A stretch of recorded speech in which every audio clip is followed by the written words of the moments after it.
noches, edición número 412 de Entre Ustedes y Nosotros. Me sonrío porque mi amigo Tony El Comeraba me saluda detrás de cámara, lo cual demuestra su buena educación y su buen sentido del humor. Buenas noches, Osvaldo. Yo te saludo y te felicito, además. ¿Por qué? Por la importante victoria de tu equipo, que nos conduce prácticamente a recorrer el interior a nosotros el año que viene. Del interior del país. Es una manera de... ¿Cómo recorriste vos el año pasado? El año pasado es interesante porque aparte uno le hace caso a las directivas del gobierno, que hay que transitar el país, que hay que conocer el lugar de vacacionar por afuera. Es bueno aprovechar los fines de semana largos para recorrer distintas latitudes del país. Haré equipos de las más diversas regiones, así que pero igual lo tomo con ese sentido. Con ese sentido ya lo hemos pasado. Geográfico y cultural. Y no es malo, porque creo que en esto, y me das pie para que empecemos el programa a tratar los temas que a la gente les interesa, porque evidentemente este no es un programa deportivo, por cierto. Y cuando uno pasa por estas situaciones de que se produce el descenso de un club grande, que no está en los planes de nadie, que vaya a perder su categoría, es bueno porque uno se da cuenta que conoce realmente nuestro triste presente. Y como nos pasó a nosotros cuando River se fue a la B, y esperemos que no le pase porque todavía no está todo definido a Independiente, pero otros clubes, que les puede ocurrir, clubes grandes, es reconocer que la realidad es esta. Y lo mejor para poder superar los problemas es conocerlos y aceptarlos y elaborar a partir de allí las soluciones para remediarlos. Esto es quizás un ejemplo que deberíamos tomar en el país. Y entonces, de los temas que esta noche vamos a abordar, estamos los dos solos, les aclaro, estamos haciendo una chanza acerca del programa famoso, de aquel monólogo excelente de José Sacristán, no me acuerdo el título de la película, Solos en la madrugada la película, y ese monólogo de alrededor de 15 minutos que marcaba el final de una época de la dictadura franquista y el comienzo alborozado de un sistema republicano, digamos una monarquía constitucional, como es el caso de España, y en cierta medida ese monólogo señalaba algunas cosas que me quedaron muy grabadas. No podemos estar los próximos 30 años hablando de los 30 años que pasaron, lo estamos haciendo nosotros. No podemos estar permanentemente mirándonos el ombligo, lo estamos haciendo nosotros. Entonces uno dice, esta película fue en los albores de los 80. Creo que todavía, fines de los 70, principios de los 80. Sí, creo que todavía, no sé si no fue prohibida en algún momento algunas partes por la dictadura militar nuestra, pero después lo que lo hemos visto lo pueden googlear, en YouTube se ve claramente este monólogo, que tanto tiene que ver con la realidad que nos toca vivir. Los temas que vamos a abordar hoy, me parece que los exabruptos presidenciales ya no tienen límite, el humor de la presidenta revela de que las cosas están mal, que están muy mal, se ha encerrado prácticamente en un núcleo de gente que lo único que hace es acatar sus decisiones, los aplaudidores famosos, y a veces uno se pone a pensar cuánta complicidad, y esto lo digo porque lo he escuchado hoy al mediodía en un almuerzo, donde había personalidades del mundo empresario. No voy a dar nombres porque justamente hubo mucha sinceridad, pero también mucho temor a que hubiera persecuciones de las cosas que allí se dijeron. Porque muchos dicen hay libertad de expresión, pero después, entre bambalinas, a algunos auspiciantes de programas, nos ha pasado a nosotros, les recomiendan no poner sus pautas publicitarias en aquellos programas que no son adictos al régimen. Claro, la libertad de expresión hoy se cercena de una manera mucho más lavada. No va a aparecer de golpe una pantalla colorada o negra o interrumpir la transmisión, aunque se lo han hecho ya algunos en distintas latitudes del país, sino simplemente retaseando la publicidad. Por caso lo que está ocurriendo con los medios gráficos, Nación, Clarín, Perfil, que ven cercenadas sus pautas publicitarias a partir de no poder exhibir las ofertas de los supermercados, con lo cual se perjudica al medio de comunicación y se lo perjudica doblemente a los ciudadanos porque no permiten tener el acceso a aquellas ofertas más beneficiosas para su bolsillo, ni tampoco el acceso a una información más clara, más transparente, más diáfana, más independiente.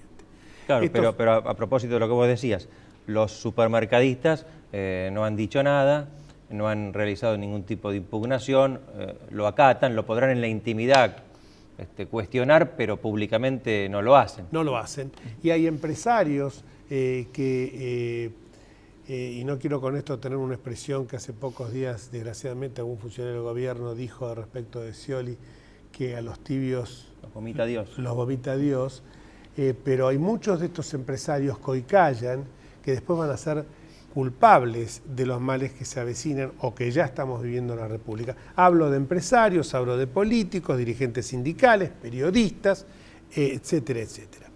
El primer tema que me parece para abordar, y si quieren para que la gente no haga zapping, les pasamos todo el temario que vamos a tratar hoy, pero el primero de todos ellos, vamos a hablar de la parte económica, vamos a hablar de los exabruptos en los últimos días de la presidenta, sobre todo uno que a mí particularmente me dolió mucho, que fue el exabrupto hacia el doctor Fait. Carlos Fait es un juez que tiene 95 años, una lucidez y unos conocimientos jurídicos de los cuales creo que la exitosa abogada de Río Gallegos o de La Plata, extrapolada luego a Río Gallegos, carece, fue prácticamente denostado. No sé si esto merecería una denuncia en el INADI, porque fue discriminado por su edad, cuando realmente él le contestó de una manera muy, en el día de hoy, de una manera muy elegante, prácticamente ignorando. Yo creo que no ofende quien quiere, sino quien puede.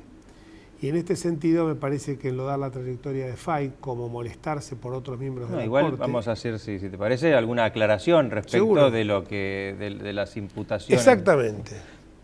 ¿Querés que lo haga? Sí. Ella, no, pensé que estabas haciendo una enumeración de temas. Esto, como decimos siempre, es sin filtro y sin red.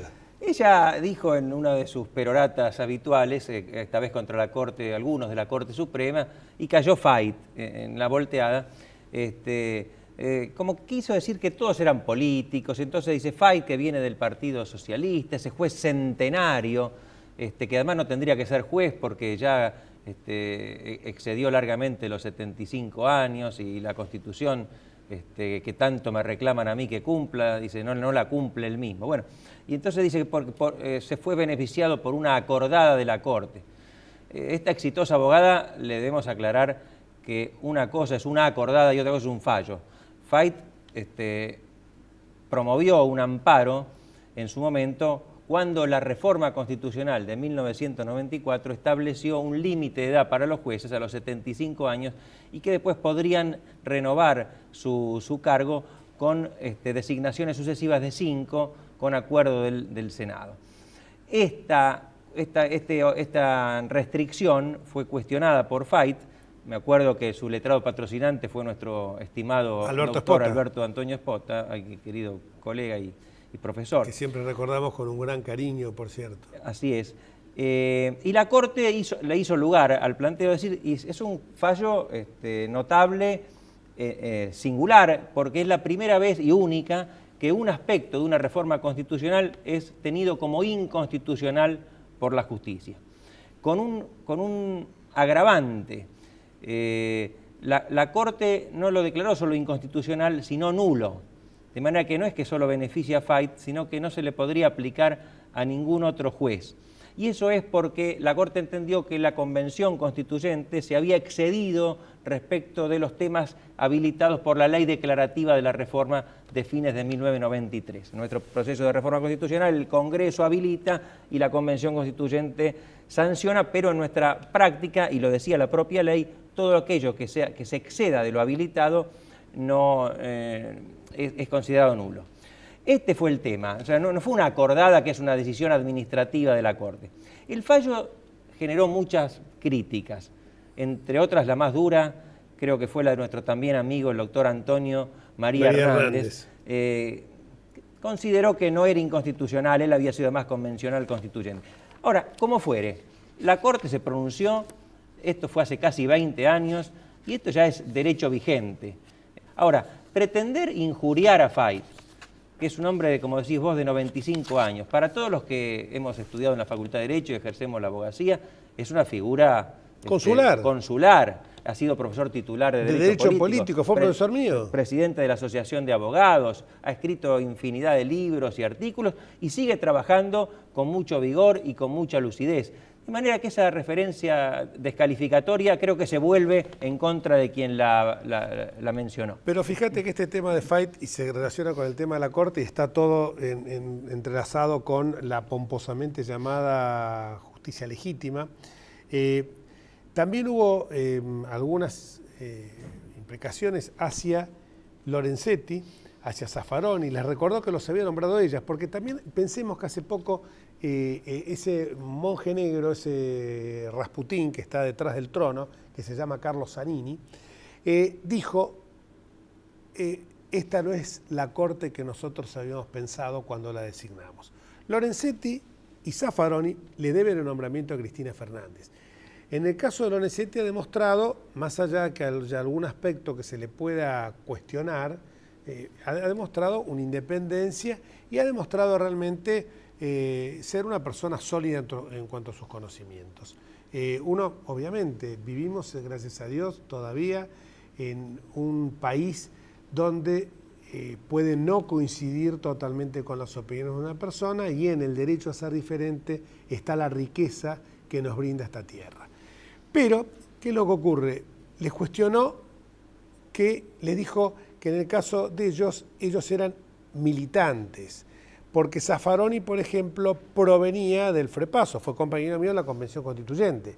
Más allá que Zaffaroni, de provenir del FREPASO, ha tenido algunas actitudes que no son muy... Como miembro de la Corte. Como miembro de la Corte, más allá que es un jurista reconocido internacionalmente, nadie lo duda, yo lo he vivido como compañero en la Convención Constituyente porteña y es un jurista de peso, importante, sólido, pero que evidentemente se ha revelado muy aliado o muy encolumnado con este gobierno. Son frecuentes las apariciones públicas que tiene con un personaje tan fuertemente cuestionado como Udú y también, por cierto, ese escándalo en el cual se vio involucrado con propiedades de él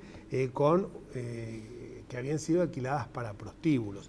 Esto en Estados Unidos, les aclaro, que termina con la carrera de cualquiera. Acá en la Argentina pasó como algo más. En el caso de Zaffaroni, en Estados Unidos ni se hubiera iniciado como juez de la Corte porque además, como lo hemos dicho en más de una oportunidad, estaba flojo de papeles en materia tributaria. Recordá que en Estados Unidos, si no le hiciste un aporte a una mucama o algo así, en las audiencias en el Senado eso se revela y el juez, su pliego es rechazado. Pero le recordó ese pasado y le recordó también a alguien que es la antítesis, en este caso de Zaffaroni, que es el doctor Juan Carlos Maqueda. Maqueda fue designado durante el gobierno de Duhalde. Maqueda reveló, aparte fue había sido legislador, fue ministro de Educación en Córdoba, peronista de toda la vida, y él no ocultó su filiación y su simpatía peronista, dualdista. Pero desde que asumió Maqueda no solo ha sido muy cauto en sus declaraciones, muy prudente en las valoraciones que ha hecho, además de tener fallos excelentes, sino que actuó con absoluta independencia. Y esto venía también porque hace pocas horas lo escuché al doctor Recondo, y el doctor Recondo reconocía que él había ocupado cargos durante el gobierno radical de Alfonsín, que él reconocía su filiación radical, pero decía, el juez cuando se incorpora al magistrado, aunque sea militante, Juan Octavio Gauna fue Procurador General de la Nación, un excelente procurador, y no ocultó jamás su militancia y su pertenencia a la Unión Cívica Radical. Pero como Recondo, también Gauna señalaba que cuando él llegaba a su cargo, se olvidaba, se despojaba de esa filiación partidaria para resolver conforme la ley, conforme la Constitución Nacional, porque esa es la función de los jueces. Y eso es lo que hace a la independencia que se quiere vulnerar bastardeándola a través de estas elecciones. Y también, por supuesto, los casos de otros ministros de la Corte, Carmen Argibay. Carmen Argibay se reveló diciendo que ella era una militante del aborto. Sin embargo, señaló que iba a ser absolutamente independiente de aquello que había señalado cuando le tocara intervenir en un caso concreto. Y también es otra persona que ha revelado vuelvo a repetir, más allá que uno, uno puede no va a coincidir coincidir con sus votos. totalmente con sus votos, pero Carmen Argibay ha revelado tener independencia de criterios y tener valentía en cuanto a manifestar sus principios y convicciones, aunque yo no las comparta, algunas de ellas, o nosotros no compartamos algunas de ellas, pero revela que no se va a someter mansamente a actitudes genuflexas con el gobierno. Si me permitís, aquí recuerdo otra declaración de la presidenta de ayer, a propósito de la justicia. Ella, y esta la hizo por Twitter, porque lo que se olvida decir ahora en sus largos discursos verbales, lo complementa luego por Twitter. Ella dijo, se dice que la justicia es un contrapoder. Dice, ¿qué es esto? ¿Qué va contra el poder del pueblo? Bueno, no es la expresión que se usa, ahora es una expresión técnica que se ha popularizado en los últimos tiempos y no se le emplea bien generalmente, es el carácter contramayoritario. ¿Pero qué Exactamente. es esto? No es que el poder judicial sea contramayoritario, es que la declaración de inconstitucionalidad de una ley es contramayoritaria. ¿Por qué? Porque va al decir que es inconstitucional y dejar de aplicarla en el caso concreto, lo que está diciendo es que la ley, que es la emanación de los representantes del pueblo, está equivocada y por lo tanto decir que el pueblo, en la teoría jurídica y política, que el pueblo se equivocó. Ese es el carácter contramayoritario, pero cuando el Poder Judicial avala la constitucionalidad de una ley, estaría actuando mayoritariamente entonces. Pero, ¿qué quiere en el fondo decir con esto? ¿Que está en contra del control de constitucionalidad por los jueces? Sí. Sí. Bueno, entonces está en contra de una tradición muy larga en la Argentina que nosotros hemos tomado de los Estados Unidos y arranca en este fallo que tengo acá, que no les voy a leer, Marbury versus Madison, de 1803, en el que el presidente de la Corte, Marshall, se planteó si los jueces podían declarar la inconstitucionalidad de una ley y lo hizo en ese caso. Al presidente, que era de otro partido, Jefferson, no le gustó para nada, pese a que la decisión lo favorecía, y dijo una frase que vamos a escuchar mucho en los próximos días. Esto es el gobierno de los jueces. Pero en los Estados Unidos, después de ese comienzo tumultuoso y con algunas dudas, esto quedó ya como doctrina y no lo discute absolutamente nadie. Vamos a una pausa.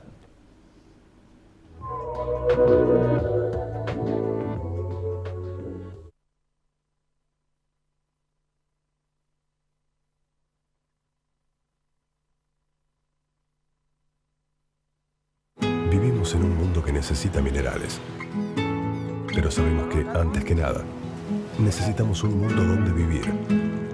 Cámara Argentina de Empresarios Mineros, por una minería limpia, segura y sustentable.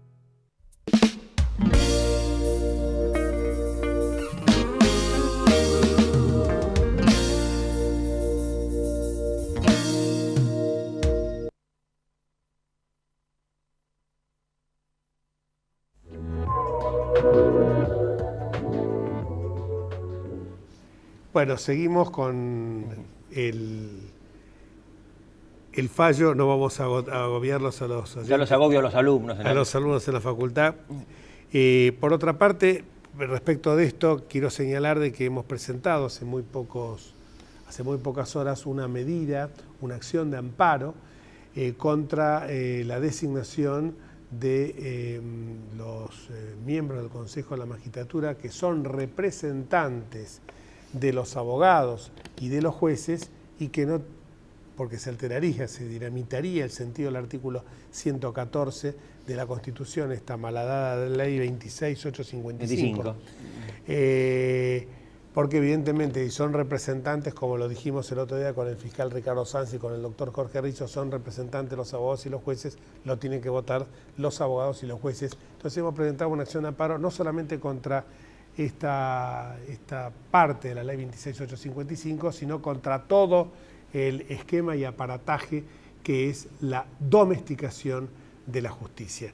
Queríamos pasar aprovechando que hoy tenemos tiempo, que tampoco nos va a alcanzar el tiempo, unos avisos, ¿no? Sí, hay una familia que nos sigue siempre, grandes amigos, es el doctor Walter Bratter y su hija Rosarito, a la que, pese a su corta edad, hace todos los martes a la noche ver el programa, y saludo también a su esposa Paula, que no nos ve esos días por otras razones. Al doctor Domingo Federici, que nos ve permanentemente, a su señora, que quizás es más fanática del programa fanática en el buen sentido del programa, que es su marido, que es el profesor Domingo Federici. Carmen de Valvanera, que está absolutamente de acuerdo con lo que decimos en este programa. Rubén de Floresta es un jubilado, señala que vienen por todo, tenemos razón con el tema del Consejo de la Magistratura y las cautelares, que este gobierno destruyó el país. Betty de Santos Lugares anticipó hace unas semanas los desmanes que iban a hacer los barra bravas con estos cambios de horario. Clara de Caballito ya llamó varias veces, señalando que saludaba a Silvana Giudice, una de nuestras recientes invitadas, y diciendo y manifestándole que le daba fuerza para que siguiera adelante. Emilia de Lanús, que dice que lo que se está haciendo con la nata es para que la corrupción no se conozca. También, por supuesto, hay algunos mensajes de que no son laudatorios, y es bueno que esto sea así hacia el programa, porque que las opiniones de todos se conozcan. Hay cosas que hoy nos preocupan muchísimo, y es el atraso que se está dando en todo el sistema educativo, y una encuesta reciente de IDESA señala que esto es lo que nos preocupa realmente. La mitad de los jóvenes está atrasado o dejó la secundaria. En el año 2003 el 33% de los jóvenes cursaba la secundaria con sobreedad, es decir, venía retrasado, y otro 13% la abandonó ese año. Estos valores recientemente han pasado a que los jóvenes con sobreedad del 33 pasaron al 38%, y que del 13 al 15 los que han abandonado todo. ¿Esa es la década ganada? Creo que me parece estamos un poquito confundidos, y la década ganada nos ha atrasado tanto en educación, es una década despilfarrada, más que despilfarrada, absolutamente perdida. A tal punto que el gobierno argentino no quiere participar en esos estudios estandarizados internacionales que miden el grado de aprendizaje de los alumnos. Como que hubiera ciertas particularidades en la Argentina que no puede, que quedarían incorrectos los resultados de los exámenes. No, es mentira. No quieren someterse a esa competencia, digámoslo así, porque la Argentina le va a dar muy mal. Nuestros alumnos aprenden mal lo básico, la matemática, la lengua, por un facilismo que se ha enseñoreado en el sistema educativo, donde se considera ahora que simple en la escuela pública, lamentablemente, que fue aquella escuela de excelencia de Cuño Sarmientino, solo se considera que los alumnos deben ser contenidos de acuerdo a esa jerigonza actual, y que no importa el nivel de la educación. Y dentro de estas situaciones, que en este caso son tristes, patéticas, hay algunas otras que son desopilantes y no dejan de, por cierto, ser bastante lamentables. El último invento del gobierno ha sido regular lo ilegal. Y este genio de la economía, que pretende ser un remedio de John Maynard Keynes o de Paul Samuelson, se llama Guillermo Moreno. Y ha decidido que él viene con minúscula porque el otro él va con mayúscula, él es el que va a definir cómo es el dólar blue. Y acá viene algo gracioso, porque ¿qué pensaríamos nosotros si un funcionario les explica a los ladrones cómo desarrollar su tarea? Por ejemplo, decir, bueno, ¿hasta cuánto es aceptable que se apropien de cosas ajenas? ¿Cómo tienen que hacerlo para que sea hurto, sin violencia, o robo, ya con métodos agresivos? ¿O cómo repartir el botín entre todos los cómplices? Esto es lo que se quiere hacer ahora, lo llaman los dueños de las casas de cambio, que obviamente va de suyo, que no están trabajando con el dólar blue porque están perfectamente instalados. Y entonces dice que el dólar blue tiene que bajar a 6.50. Realmente pensar en que los controles de precios, que terminan siempre desembocando en el agio, en el desabastecimiento, en el mercado negro, en los sobreprecios y en cosas tan ridículas. Señora, señor, que usted lo vive, vaya al supermercado. Dentro de los 1.500 productos eran, o 500 productos que integran esta canasta básica familiar, ¿sabe cuántos se refieren a tinturas de pelo, cremas para depilar, casi el 25%. Hay más de 10, dentro de los precios máximos, marcas de tinturas de pelo y más de media docena de marcas de cremas depilatorias para que la gente no pague de más estos artículos que son tan importantes, porque parece que el argentino se depila o se tiñe, pero no come. Realmente esto es lo que a uno a veces lo subleva, y sobre todo lo subleva cuando se sabe que este control es para beneficiar a algunos, porque si usted va al supermercado a ver de que le cambian apenas alguna pequeña modificación en la etiqueta para que ese producto no sea aquel contemplado en la canasta que está controlando el gobierno, para que quede al margen de ese congelamiento de precios que sabemos que siempre fueron, por las consecuencias que ya apunté antes, fueron para peor. En consecuencia... Y cuando fracase Jorge, como ya sabemos también, ya pasó siempre la historia, se la van a tomar con los comerciantes. Con los comerciantes. Agiotistas, especuladores. Hoy me decía un amigo nuestro, con el que almorcé, que no había podido conseguir harina, harina común. Es decir, que ya se está dando el desabastecimiento, pero esto es de manual. Los argentinos tenemos muchísima experiencia. Ellos quieren sostenerlo hasta las elecciones, pero sin el marco de un programa macroeconómico consistente, de limitación del gasto, de políticas monetarias razonables, no va a tener ningún sentido. Sin aplicar técnicas, porque cuando uno habla de modificar el rumbo económico, ahora le dicen, no, ajuste. Y con la palabra ajuste la gente se piensa el peor de los demonios. La imagen de la presidenta, según una encuesta de Maya Senafit y de Poliarquía, está descendiendo su imagen positiva y creciendo su imagen negativa. ¿Por qué? Porque la gente, cuando empieza a vislumbrar que las expectativas económicas no van a ser favorables en los próximos meses y que va a estar peor, entonces se empieza a dar cuenta que esto que se produce en el campo económico es el correlato, hablando de correlato en serio y no de ese relato ficticio, es el correlato de lo que pasa cuando en un país las instituciones no funcionan. Lo hemos dicho más de una vez. Cuando hay crecimiento económico a la gente poco le importa la pobreza. Lamentablemente. Lamentablemente, ojalá no fuera así. Siempre pensemos primero las instituciones, y pese a que lo que decía aquel famoso artífice de publicidad que tuvo Bill Clinton, es la economía estúpido. Sí, es la economía estúpido, pero también hay que tomar en cuenta que básicamente, antes que la economía, también está la defensa de las instituciones de la República, porque es la manera de poder generar marcos regulatorios que estén adecuados a derecho y que no dependan de la voluntad de un solo hombre, como es en este caso Guillermo Moreno, fiel amanuense de las directivas que le bajan de olivos. Agradezcamos también porque recibimos muchos saludos por el Día del Periodista. Aunque nosotros no somos periodistas de profesión, ejercemos alguna forma de periodismo en este programa y por supuesto que los agradecemos. Y la presidenta también se refiere, no dejó de referirse a la Gaceta. A la Gaceta, como el primer diario oficialista. Yo siempre consideré que no es una buena fecha la del 7 de junio porque es precisamente por eso. Pero ella lo decía como algo positivo. Como algo positivo. Que existieran diarios oficialistas. Y los últimos 30 segundos son para felicitar y felicitarnos, porque la lista de graduados pluralistas en el claustro graduado de la Facultad de Derecho obtuvo un resonante triunfo por cerca del 74, 70 y pico por ciento, no me acuerdo. 76% de los votos contra el 24% de la Cámpora. Otro fracaso más de este invento que quiere hacer el gobierno para perpetuarse en todos los aspectos de la vida de los argentinos. Hasta el próximo martes, si Dios quiere. Chau, porque ya nos están corriendo.